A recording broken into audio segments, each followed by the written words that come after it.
तो हम लोग का टॉपिक है मोस्ट इकोनॉमिकल चैनल सेक्शन, है ना। मोस्ट इकोनॉमिकल चैनल सेक्शन, ठीक है। तो मोस्ट इकोनॉमिकल मतलब कि जो मतलब सस्ता भी हो और हम लोग का जो काम है वो काम अच्छे से हो, है ना। तो हम लोग का काम है कि पानी को ले जाना, डिस्चार्ज को ले जाना, है ना। कोई फ्लूइड है उसको यहाँ से वहाँ ले जाना। तो ज़्यादा से ज़्यादा फ्लूइड हम जो है कम पैसा में ले जाएं, ये इकोनॉमिकल बोला जाएगा इसको, है ना। मतलब ये काफ़ी बहुत इकोनॉमिकल है, मतलब कि बहुत आपका काम भी हो जा रहा है, वो सस्ते में हो रहा है ना, इसको इकोनॉमिकल बोलते हैं। तो हम लोग का काम है कि कोई फ्लूट को ले जाना है ना। तो उसका मतलब आपको ज़्यादा से ज़्यादा अमाउंट जो है कम खर्चे में चला जाए किसी नहर के थ्रू, इसको इकोनॉमिकल बोलेंगे, ठीक है। तो ये बात आप समझते होंगे। तो अब सबसे पहले क्या करते हैं हम कि जो चेजिस इक्वेशन था उसमें जो है हम लोग देखते हैं कि उसमें जो टर्म्स थे उससे रिलेटेड है ये चीज़। तो चेजिस इक्वेशन बता रहा था हम लोग को कि Q इक्वल टू होता है A into C root under MI या R इंटू एस, है ना। ये था। आपको स्क्रीन नहीं दिखता होगा तो बोलिएगा, है ना। तो ये जो है चेज इक्वेशन ये बता रहा था कि Q इक्वल टू होता है A into C into root R into S, है ना। तो जिसमें सी आर एस जो था, सी रूट आर एस जो है ये था वेलोसिटी। अब वेलोसिटी से एरिया में गुना कर दिए तो वो डिस्चार्ज हो जा रहा था, है ना। तो ये था चेज इक्वेशन, ठीक है। तो इसको देखते हैं हम लोग कि डिस्चार्ज जो Q है इसमें जो है ये ए है तो ए को ए रहने देते हैं, ये सी है सी को सी रहने देते हैं। ये जो ये आर है ना, हाइड्रोलिक मीन डेप्थ जिसको बोलते हैं, हाइड्रोलिक रेडियस, ये एक्चुअली में एरिया बाई पेरीमीटर होता है, wetted area by wetted perimeter, है ना। इसको ए और पी के टर्म लिखते हैं, तो ये आर के जगह पे ए बाई पी लिखती है ना। इंटू ये एस जो है ये स्लोप है, वो जो नहर है जिस स्लोप पे फ्लो कर रहा है तो वो स्लोप है, ठीक है। तो ये चीज हो गया। अब जो है इसको और थोड़ा तोड़ते हैं हम लोग। तो ये हो जाएगा ए इंटू सी। अब इस सब पे अलग अलग जो है ये रूट चढ़ा देते हैं, तो ये ए का पावर 1/2 हो जाएगा, है ना। यहाँ पे ये पी का पावर 1/2 हो जाएगा, यहाँ पे ये एस का पावर 1/2 हो जाएगा। ये रूट सब पे है इसलिए सब पे चढ़ गया यहाँ पे, है ना। तो अब जो है ये ए का पावर यहाँ पे 1, ए का पावर यहाँ पे 1/2, तो ए का पावर ये 3/2 हो जाएगा, ठीक है। और ये जो सी है ये सी रह जाएगा, और यहाँ पे ये एस का पावर 1/2 है तो ये एस का पावर 1/2 रह जाएगा, और नीचे में जो बच जाएगा आपको पी का पावर 1/2, ठीक है। पी का पावर 1/2। अब है कि हमें मान लो कि कुछ अमाउंट ऑफ डिस्चार्ज चाहिए, तो हमें पता है कि इतने एरिया वाला हमको चैनल बनाना है ना। मतलब कि हमें इतने एरिया वाला चैनल बनाना है, ये फिक्स है कि इतने एरिया वाला चैनल हमको बनाना है ना। और उतने एरिया वाला चैनल हमको कम खर्च में बनाना है, ठीक है। और डिस्चार्ज भी उसमें ठीक ठाक होना चाहिए, ये हमारा मकसद है ना। खर्चा कम हो, डिस्चार्ज ज़्यादा हो। तो एरिया मान लो कि फिक्स है, पहले से डिसाइडेड है कि इतने एरिया का हमको चैनल बनाना है। ये जो सी है वो चेजिस कांस्टेंट है, तो कोई भी सेक्शन हम बनाने वाले होंगे वहां पे जो मटेरियल होगा उसका वो फिक्स है ना। और ये जो एस है कि स्लोप पे वो चैनल होगा, तो वो स्लोप वहां की जमीन ये भी पहले से डिसाइडेड है, मान लो, है ना, कि इसी स्लोप पे हमें बनाना है। तो ये सब चीज जो है ये कांस्टेंट हो जाएगा वहां पे ऐसे स्थिति के लिए। और पी ये जो पी है ये इससे हम खेल सकते हैं, मतलब ये चेंज मान लो कि ये हो सकता है। तो हमें दिख रहा है यहाँ पे कि ये सब चीज अगर कांस्टेंट हो, ये मान लो कि ये पूरा चीज जो है कांस्टेंट है, तो इसकी जगह पर पूरा कांस्टेंट है तो के लिख देते हैं, है ना। और ये सिर्फ वेरिएबल अगर हो सकता है तो ये पी का पावर 1/2 या रूट पी है। तो ये जो क्यू जो है ना, ये दिख रहा है हम लोग को, क्यू जो है इनवर्सली प्रोपोर्शनल है पी के, है ना। यहाँ पे जो क्यू है, क्यू जो है वो हम लोग को दिख रहा है कि 1/√p है। मतलब इसका ये मतलब हुआ कि जो है P अगर जो है पेरीमीटर अगर बहुत कम होता है, वेरी वेरी लेस होता है, तो आपका Q जो है बहुत ज्यादा होगा, है ना। Q बहुत ज्यादा होगा। जबकि क्या है, ये सब चीज एरिया को आप सेम रखे हुए हो, है ना। बाकी चीज मटेरियल का प्रॉपर्टी वो भी सेम है, अगर स्लोप भी है सेम है। लेकिन अगर सिर्फ P को आप कंट्रोल कर लेते हो, P थोड़ा कम कर देते हो, P मतलब पेरीमीटर, तो आपका डिस्चार्ज बहुत ज्यादा होने लगेगा, है ना, अपने आप।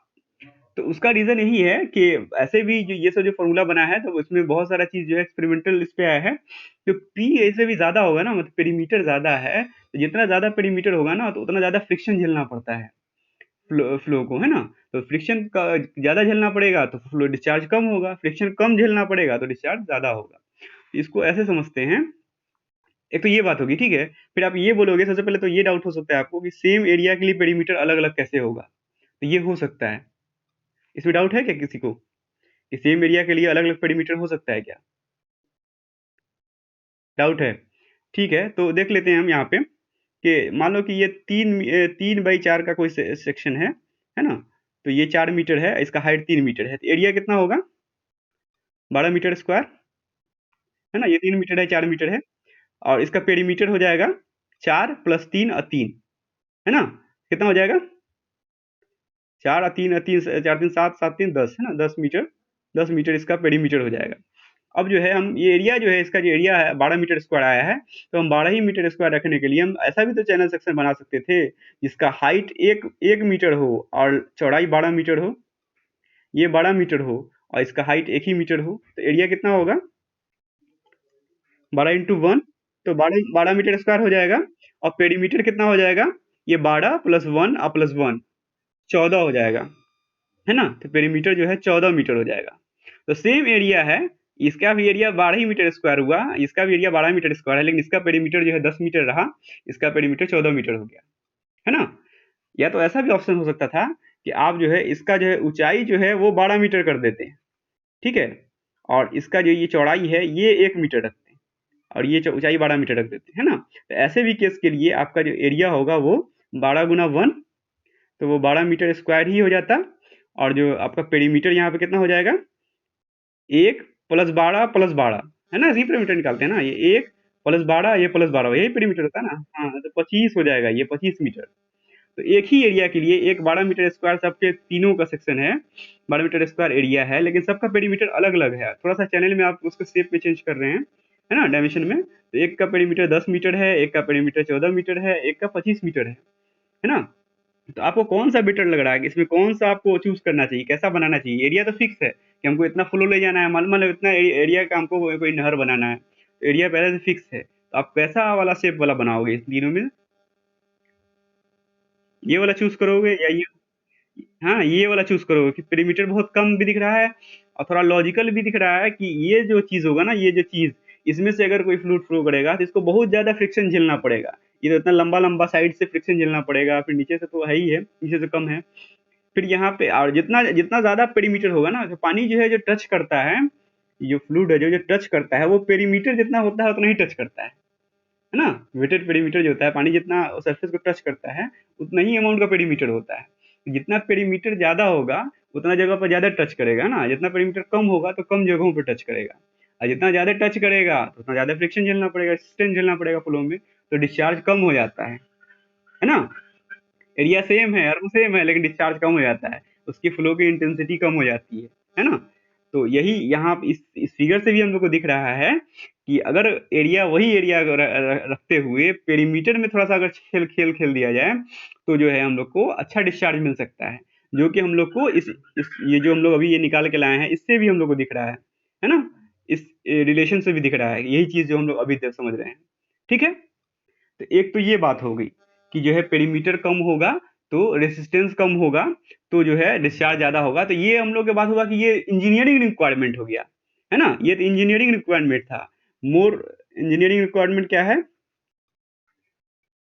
रिक्वायरमेंट है कि less less perimeter, less perimeter implies less resistance, है ना। Less resistance implies high high discharge, है ना। हाई डिस्चार्ज, हाई क्यू, है ना। डिस्चार्ज मतलब क्यू, ठीक है। और ये तो इंजीनियरिंग रिक्वायरमेंट है, ये होना ही चाहिए, ये हम लोग को दिख रहा है। और जो है एक फाइनेंशियल रिक्वायरमेंट होता है ना। फाइनेंशियल रिक्वायरमेंट, फाइनेंशियल मतलब खर्चा कम पड़े, फाइनेंशियल रिक्वायरमेंट, वो खर्चा कम पड़े, है ना, ये रिक्वायरमेंट होता है। तो इसमें देखिए कि जैसे नहर बना हुआ देखे होंगे आप, तो उसके ऊपर कंक्रीटिंग किया रहता है ना, क्योंकि लॉस कम हो। अगर मिट्टी होगा तो पानी अंदर मतलब इसी सीप करेगा, है ना। तो जो अमाउंट ऑफ वाटर है, अमाउंट ऑफ फ्लूइड है, वो कम हो जाएगा। तो जैसा रिक्वायरमेंट होता है ना, या जितना बजट होता है सबसे, तो कंक्रीटिंग किया हुआ देखते होंगे आपके, ये जो जितना भी पेरीमीटर होता है ना उसके ऊपर ऐसे कंक्रीटिंग किया हुआ देखते होंगे आप, है ना। ऐसे रहता है। मान लीजिए जनरली तो ऐसे ये रहता है, ट्रापेजोइडल शेप का होता है, तो इसके ऊपर जो है कंक्रीटिंग ऐसे किया रहता है। है ना। तो जितना पेरीमीटर होगा उतना ही अमाउंट ऑफ पेरीमीटर उसको कंक्रीटिंग करना पड़ता है, इसका लंबाई जो भी होगा, लेकिन जितना ज्यादा इसका पेरीमीटर होगा उतना ज्यादा कंक्रीटिंग करना पड़ेगा, है ना। इसको बोलते हैं कंक्रीट लाइनिंग, कंक्रीट लाइनिंग, ठीक है। तो जितना ज्यादा पेरीमीटर होगा उतना ज्यादा जो है उसको कंक्रीटिंग करना पड़ेगा, कंक्रीट लाइनिंग बनाना पड़ेगा, है ना। तो अगर आपको एरिया जो चाहिए उतना ही है, मतलब मान लो यहाँ 12 ही मीटर स्क्वायर है, तो आप अगर इसको चूज कर लिए ऐसा शेप को, पेरीमीटर 25 मीटर वाले को, तो आपको बहुत ज्यादा कंक्रीट का खर्चा पड़ेगा, है ना। नहर की जो लंबाई होगी तो होगी ही, लेकिन किसी एक सेक्शन पे ही दिख रहा है, लंबाई तो जो होनी है सबके बराबर ही होगी, लेकिन सेक्शन अगर आप ये वाला चूज कर लिए तो आपको कंक्रीट का खर्चा बहुत ज्यादा आ जाएगा, है ना। ये वाला चूज करोगे तब भी ज्यादा आएगा, लेकिन ऐसा चूज करोगे तो कम आएगा खर्चा। तो आपके लिए फाइनेंशियली भी ये है कि लेस पेरीमीटर, है ना, लेस पेरीमीटर होगा तो less amount of concrete work, है ना, कंक्रीटिंग वर्क इंप्लाइज लेस क्या कॉस्ट, है ना, इंप्लाइज लेस कॉस्ट, है ना, इंप्लाइज इकोनॉमिकल, ठीक है। तो ठीक है, समझ में आ गया कि जो ज्यादा कम पेरीमीटर होगा तो हमको कंक्रीट लाइनिंग करने में हमको कम खर्चा पड़ेगा। तो कम पेरीमीटर होने के लिए दो फायदा निकल के आया, पेरीमीटर अगर कम है कि डिस्चार्ज ज्यादा होगा, इंजीनियरिंग ये समझ में आया हमको, और फाइनेंशियली ये दिख रहा है कि हमें खर्चा भी कम पड़ेगा, है ना। तो मोस्ट इकोनॉमिकल चैनल उसको बोलते हैं, मोस्ट इकोनॉमिकल चैनल, कि जिसमें जो है चैनल में for same area, for same area जो है perimeter P should be less, है ना, perimeter should be minimum, should be minimum, minimum होना चाहिए। जितना कम रखोगे सबसे ज्यादा इकोनॉमिकल कब होगा, सबसे कम हो। ये तो हम लोगों ने ट्रायल में देखा ना कि 3/4 कर सकते हैं, कुछ और ट्रायल करोगे तो और पेरीमीटर कम आ जाएगा, है ना। तो कब जो ये डिफरेंशियल फॉर्म में, डिफरेंशियल इक्वेशन में कोई भी चीज मिनिमम हो या मैक्सिमम हो, उसके लिए क्या करते हैं निकालने के लिए, उसको डिफरेंशिएट कर देते हैं, इक्वल टू 0 कर देते हैं, है ना। तो और उसमें जो उस पे जो वैल्यू निकल के आता है उस कंडीशन के लिए वो चीज मैक्सिमम या मिनिमम होता है ना, ये आगे देखेंगे।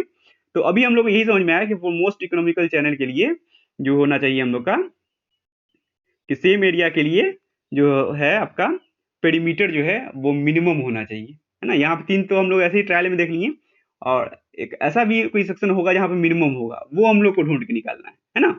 आगे जो हम लोग काम करेंगे वही ढूंढने के लिए करेंगे कि हम लोग सेम एरिया के लिए कोई मतलब मिनिमम पेरीमीटर वाला कौन सा सेक्शन होगा, ठीक है। तो सबसे पहले हम लोग ट्रैंगुलर बोला, रेक्टेंगुलर सेक्शन देखते हैं, ठीक है ना। एग्जाम्पल लेते हैं हम लोग सबसे पहले रेक्टेंगुलर सेक्शन का। तो हम लोग चूज करते हैं सबसे पहला केस 1, रेक्टेंगुलर, है ना, रेक्टेंगुलर सेक्शन। अब तक हम लोग यही समझ में आया कि पेरीमीटर जो है मिनिमम होना चाहिए, ठीक है। तो जो है रेक्टेंगुलर चैनल जो होता है वो इस तरह का दिखता है हम लोग को, है ना, ऐसा। मान लो कि यहाँ तक जो है फ्लूइड है, और ये जो है हम लोग का, ये जो इसका डेप्थ है फ्लूइड का वो y है मान लेते हैं, और इस चैनल का जो विड्थ है वो b है, जो जनरली हम लोग रखते ही हैं, है ना। तो चीज ठीक है, ये हो गया। तो इसका एरिया हो जाएगा, एरिया इक्वल टू हो जाएगा कितना, b into Y, B into Y, ये एरिया हो गया। और इसका पेरीमीटर हो जाएगा, क्या हो जाएगा, b plus Y plus Y, तो b प्लस 2y, तो b प्लस 2y, ठीक है। तो अब जो है हमको पेरीमीटर को जो है ये देखना है कि ये मिनिमम कब होगा, है ना, ठीक है। पेरीमीटर जो है मिनिमम कब होगा, तो उसके लिए है कि इसको डिफ्रेंशिएट करते हैं, तो हम इक्वल टू 0 करते हैं, तो जो वैल्यू आएगा, जो कंडीशन आएगा उस पे वो या तो मैक्सिमम होगा या मिनिमम होगा, है ना, ये चीज होता है। तो हम क्या करते हैं कि इन सारे चीज को जो है ना एक ही फॉर्म में लाते हैं, जैसे इन सब जितना भी टर्म है उसको y के टर्म में ले आते हैं, है ना, y के टर्म में ले आएंगे और differentiate with respect to y कर देते हैं, है ना। तो हम लोग इसको जो है यहाँ पे जो a equal to B into Y है, इसको हम लोग चेंज कर लेते हैं कि यहाँ पे b इक्वल टू हो जाएगा a बाई वाई, है ना। तो यहाँ पे एरिया तो कांस्टेंट है, तो ये कांस्टेंट बटा y हुआ, है ना। यहाँ पे वेरिएबल सिर्फ y हो गया, b जो है एक वेरिएबल में चेंज हो गया, वो b equal to a by Y हो गया। तो ये हम लोग यहाँ पे पुट कर देते हैं, है ना। तो यहाँ पे हम लोग पुट कर देते हैं, put B equal to A by Y, इसमें पेरीमीटर वाले में। तो पी इक्वल टू हो जाएगा बी के जगह पे ए बाई वाई प्लस 2y, ठीक है। अब देखिए इसमें जो है वेरिएबल सिर्फ y है, y अभी डिसाइडेड नहीं है कि हाइट क्या रखना है, विड्थ भी डिसाइडेड नहीं है, ये विड्थ क्या रखना है ना। तो हम लोग को दो वेरिएबल था, दो अलग अलग, उसको हम लोग एक ही में वेरिएबल चेंज कर लिए, है ना। इन दोनों के बीच में रिलेशन पता था कि एक area equal to B into Y है, तो या तो बी को वाई में चेंज कर लेते या वाई को बी में चेंज कर लेते। तो हम लोग पूरे जो पी का जो पूरा इक्वेशन है उसको हम लोग एक ही वेरिएबल और जो वाई में चेंज कर लिए, अगर वाई का पता चल जाएगा तो फिर बी तो निकल ही जाएगा, क्योंकि A equal to B into Y है ना, ठीक है। तो यहाँ पे हम लोग को पी इक्वल टू आ गया ए बाई वाई प्लस 2y, ठीक है। एक ही चेंज होने वाला चीज है y, है ना, y आ जाएगा फिर b निकल जाएगा और a कांस्टेंट है। तो differentiating p with respect to क्या, y, है ना, मतलब डेप्थ के रिस्पेक्ट में। तो यहाँ पे हम dp बाई dy कर देते हैं, ठीक है। तो इसका जो है डिफरेंशिएशन a बाई वाई का डिफरेंशिएशन कितना होगा बताइए कोई आदमी। यहाँ पे a कांस्टेंट है तो a बाहर हो जाएगा और 1 बाई वाई का इंटीग्रेशन होगा, है ना, डिफरेंशिएशन होगा। कितना होगा 1 बाई वाई का, कितना होता है बताइए। चलिए बहुत अच्छा, मतलब आप पीछे का सब याद रखे हुए हैं ना, हमेशा जरूरत तो पड़ना ही है ऐसे भी, ठीक है। तो 1 बाई वाई का माइनस 1 बाई वाई स्क्वायर हुआ, वो लिख दिए हम, ए तो यही है, ठीक है। प्लस ये y का डिफरेंशिएशन जो है वो 1 ही हो जाएगा, तो 2 इंटू 1, तो यहाँ पे ये 2 ही बचेगा, ठीक है, ठीक है। इसको इक्वल टू हम लोग 0 करना है ना, इसको इक्वल टू 0 करना है। तो हम लोग इतना जो आया, put dpy dy equal to 0 for minimum condition, है ना, फॉर मिनिमम निकालने के लिए कि p मिनिमम होना है ना, इसके लिए हम लोग इतना जो dpy dy आया उसको 0 के बराबर पुट करेंगे।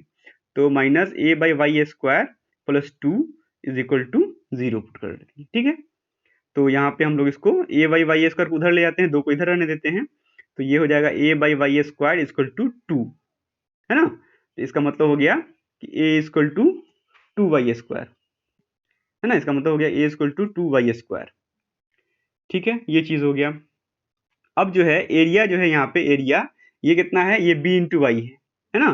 तो put area equal to B into Y, इसमें जो है ये पुट कर देते हैं हम लोग। तो एरिया के जगह पे हम बी इंटू वाई पुट कर दिए और यहाँ पे ये 2y स्क्वायर था, है ना। तो अब ये कंडीशन आ गया, तो ये y से ये इसका वाई स्क्वायर जो है कट जाएगा, है ना। यहाँ एक वाई, यहाँ 2y स्क्वायर थे, एक खत्म हो जाएगा, तो ये बचेगा b इक्वल टू 2y, ठीक है। या इसको ऐसे भी लिख सकते हैं कि y equal to B by 2। अब इसको गौर से देखना है ना, ये जो ऐसे ही लिखा हुआ दिख रहा है, लेकिन ये बार बार ऑब्जेक्टिव में पूछा जाने वाला बात है, या आपको याद रखना भी है लाइफ टाइम के लिए कि y equal to B by 2 आ रहा है। इसका क्या मतलब हुआ, इन दोनों टर्म को देखिए कि y जो है आपका ये है, y जो है इसका ये डेप्थ है, डेप्थ ऑफ फ्लो, है ना। अब b जो है चैनल का विड्थ है ना। तो डेप्थ ऑफ फ्लो जो है वो विड्थ का जब आधा होगा ना, तो जो है चैनल हम लोग का इकोनॉमिकल होगा। रेक्टेंगुलर चैनल के लिए दिखाई नहीं दे रहा, दिख रहा है, ठीक है।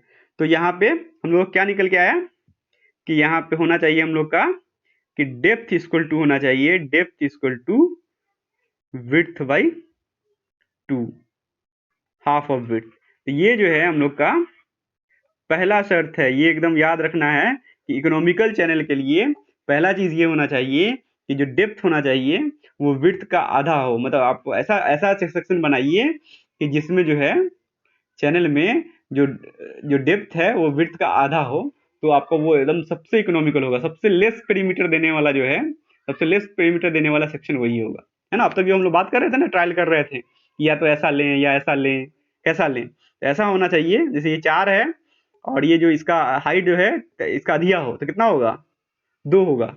ये वाला दिख रहा है ना, ये हम लोग ट्रायल किए थे ना 12 मीटर स्क्वायर के लिए। तो ये अगर इसको हम 4 है, अगर इसका चौड़ाई और इसका ऊंचाई जो है हम लोग आधा रखते हैं, यहाँ पे जो हम लोग रिलेशन आया है, तो ये कितना हो जाएगा, 2 हो जाएगा। तो 2 और ये 2, सॉरी ये तो मतलब एरिया भी ये डिसाइडेड नहीं है ना, एरिया यहाँ पे उसमें एरिया चेंज हो जाएगा। ये 12 मीटर स्क्वायर रखना है। तो इससे इससे नहीं समझते हैं, मतलब कि कोई भी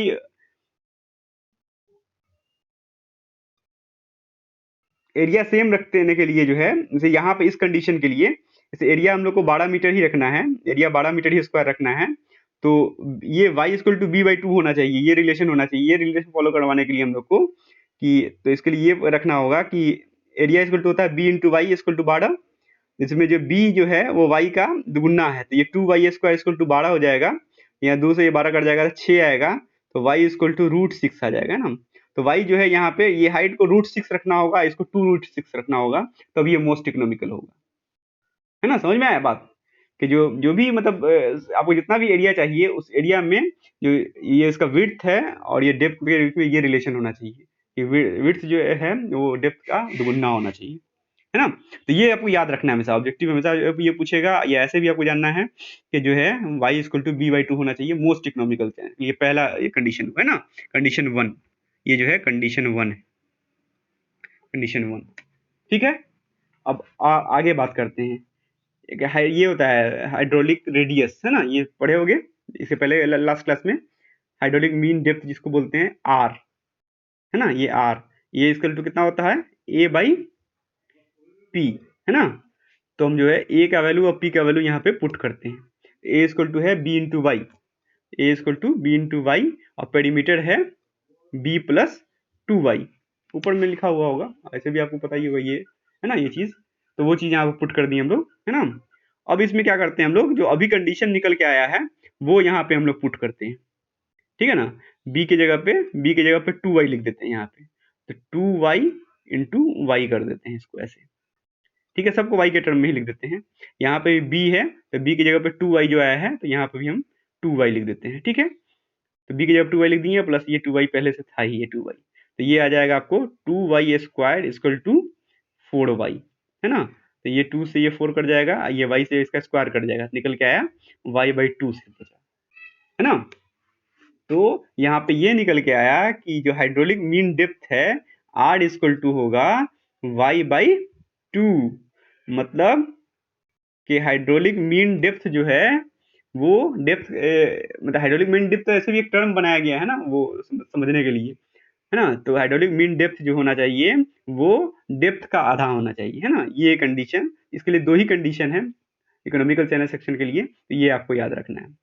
तो हाइड्रोलिक मीन डेप्थ जो है, डेप्थ इक्वल टू होना चाहिए डेप्थ बाई 2, डेप्थ बाई 2। ठीक है, और ये क्या है, ये सेकंड कंडीशन है, कंडीशन 2। 2 कंडीशन इसमें हमेशा याद रखना है कि रेक्टेंगुलर चैनल इकोनॉमिकल हो, मतलब जिसमें पेरीमीटर एकदम मिनिमम हो, उसके लिए शर्त होना चाहिए कि उसका जो डेप्थ होगा विड्थ का आधा होगा, और जो उसका आर होगा वो y बाई 2 होगा, मतलब डेप्थ का आधा होगा। ये 2 शर्त जो है अगर पूरा है, रेक्टेंगुलर चैनल आपका जो है इकोनॉमिकल है, मतलब उसका पेरीमीटर मिनिमम है। ठीक है, होप ये बात समझ में आ गया होगा। इसमें कोई डाउट है तो बताइए, नहीं तो आगे बढ़ते हैं।